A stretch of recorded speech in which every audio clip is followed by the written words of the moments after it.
Je l'ai foiré là, hein. Allez, on recommence.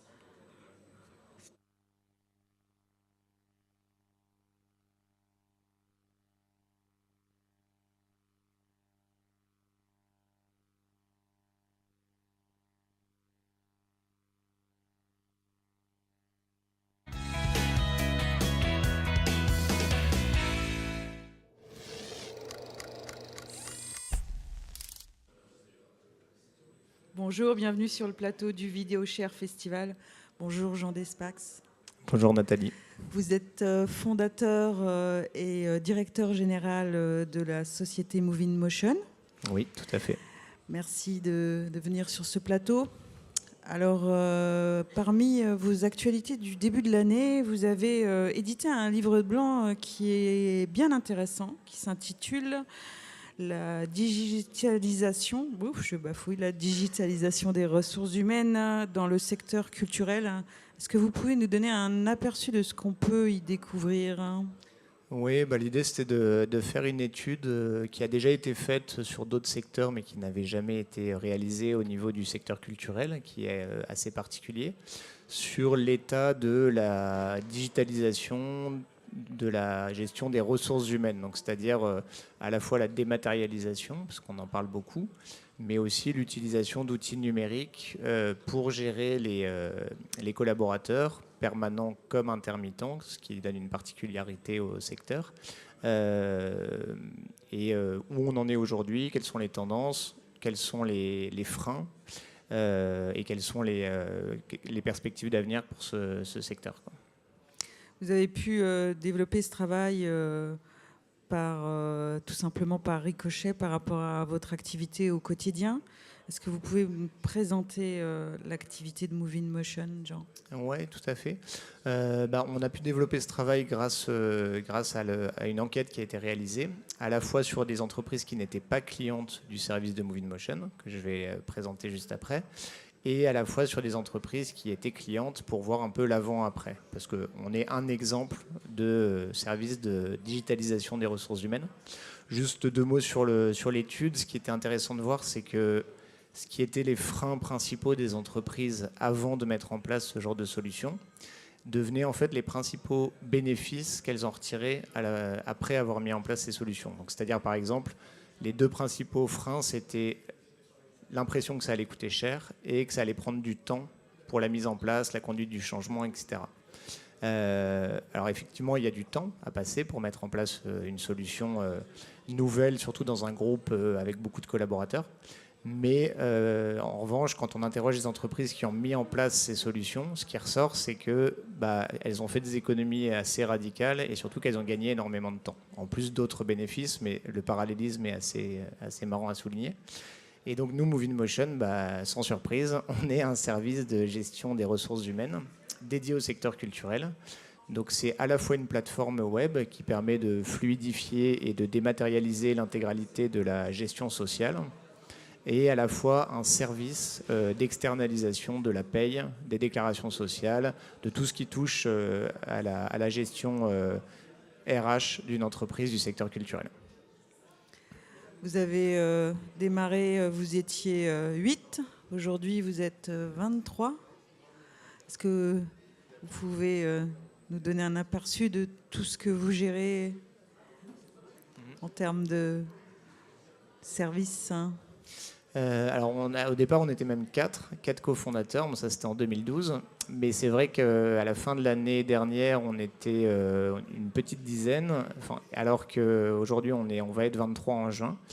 Déjà, on a vécu une grosse croissance, parce que l'année dernière, on a récupéré l'équivalent de 1 client par jour, parce qu'on a eu 350 nouveaux clients en 2017, sur l'année 2017. Donc déjà, il a fallu grossir pour gérer cette masse de clients. Mais en plus, on est continuellement en train de développer des nouveaux services. Et notamment, là, on lance un service de gestion des droits d'auteur. On va lancer bientôt la paye des journalistes pigistes, donc, qui sont des choses qui sont très liées à notre activité, mais qui sont quand même nouvelles pour nous. Donc il faut les mettre en place. Et après, on a dans les cartons un certain nombre de nouveautés aussi, côté employeur, mais aussi côté salarié, parce que c'est aussi une application qui est utilisée par les intermittents. Voilà, donc on a une roadmap, comme on dit, qui est assez chargée sur l'année à venir et les années d'après. En 2016, le groupe Audience est entré dans votre capitale, hein. Qu'est-ce que ça change? Alors le groupe Audience est rentré de manière minoritaire dans notre capitale en 2016. Ça a changé, pour nous, ça nous a donné quand même une légitimité auprès notamment de grands comptes qui était plus difficile à avoir tout seul en tant que start-up. Quand on a Universal par exemple qui voit ce qu'on fait, ils nous disent c'est bien, mais confier mon social, qui est quand même un sujet touchy à une start-up, ça peut être difficile. Et grâce à l'appui du groupe Audience, on a pu notamment se déployer auprès d'Universal Music, auprès d'Arte, du Théâtre National de Chaillot. Donc tous nos clients n'ont pas cette taille-là. On a aussi des tout petits clients, des petites compagnies de théâtre, etc. Mais ça nous donne une certaine légitimité, une certaine pérennité au regard de ce genre de clients. Et le groupe Audience va passer majoritaire dans le capital de Movie Motion cette année. Votre activité est principalement centrée sur la France, hein. Est-ce qu'il y a, à votre connaissance, des sociétés qui développent le même type de service à l'étranger? Et est-ce que vous avez commencé à réfléchir à vous développer en dehors de nos frontières?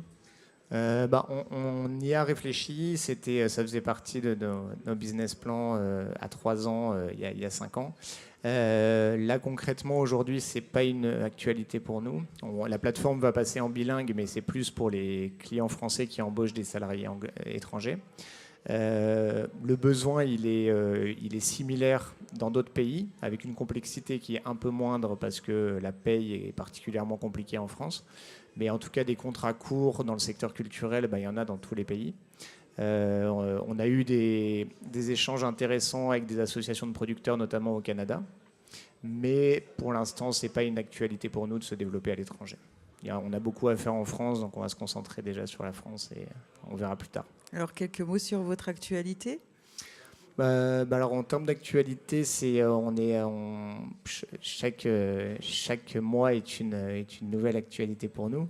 Il faut en même temps réussir à développer l'équipe, à conserver l'ambiance et les relations qu'on peut avoir au quotidien. Les actualités, je dirais, c'est plutôt des clients, c'est Walt Disney, c'est Universal, c'est des clients comme ça. Et si je vous dis RGPD, ça... Ah oui. Ça ne veut rien dire pour vous? Si, mais ça, c'est des... En fait, nous, donc évidemment, le RGPD, on a dû se conformer aux exigences, notamment formelles du RGPD. Sur le fond, ça n'a pas été une révolution pour nous parce que notre business model est assez simple. On ne fait rien des données, à part les déclarations obligatoires légales, les déclarations sociales, les déclarations à Pôle emploi, à l'URSSAF, etc. Donc finalement, on a toujours eu cette philosophie de garder les données strictement confidentielles, etc. Donc dans le fond, ça n'a rien changé à notre business model. Par contre, ça a changé un certain nombre d'éléments de communication qu'il a fallu mettre en place pour se conformer aux exigences du RGPD. C'est triste de ne rien faire des données. Parfois, ça peut rendre des services même aux personnes qui sont au cœur des data. Oui, tout à fait. C'est pas qu'on pourrait exploiter les données notamment de manière statistique pour donner par exemple des tendances sur un certain nombre de secteurs, sur des typologies de postes, etc.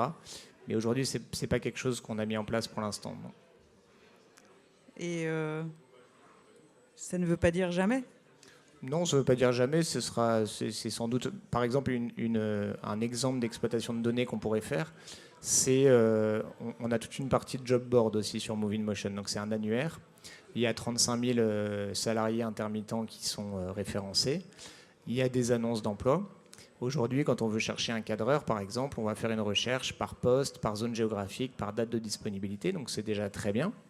Mais on pourrait aller beaucoup plus loin en disant, par exemple, à quelqu'un qui veut recruter un cadreur et celui avec lequel il a l'habitude de travailler n'est pas dispo, on pourrait lui dire, tiens, on te remonte par de l'algorithmique un salarié, des exemples, des propositions d'autres cadreurs qui ont déjà bossé sur des projets de documentaires comme le tien, avec des gens que tu connais, et donc arriver à stimuler un petit peu l'ouverture de la famille professionnelle grâce aux données. Donc ça, c'est des choses qui seraient super intéressantes pour tout le monde. Et là, clairement, ça poserait la question RGPD. Donc il faudrait déclarer à chaque salarié et recueillir leur consentement pour que leurs données soient utilisées à cette fin-là. Mais aujourd'hui, comme ce n'est pas le cas, on n'a pas eu cette problématique, mais c'est des choses qu'on pourrait traiter dans un futur pas si lointain. Ouais. Donc, à suivre, peut-être à suivre l'année prochaine ou un peu plus tard. On se donne rendez-vous pour un point. Ça Merci marche. Jean. Merci Nathalie.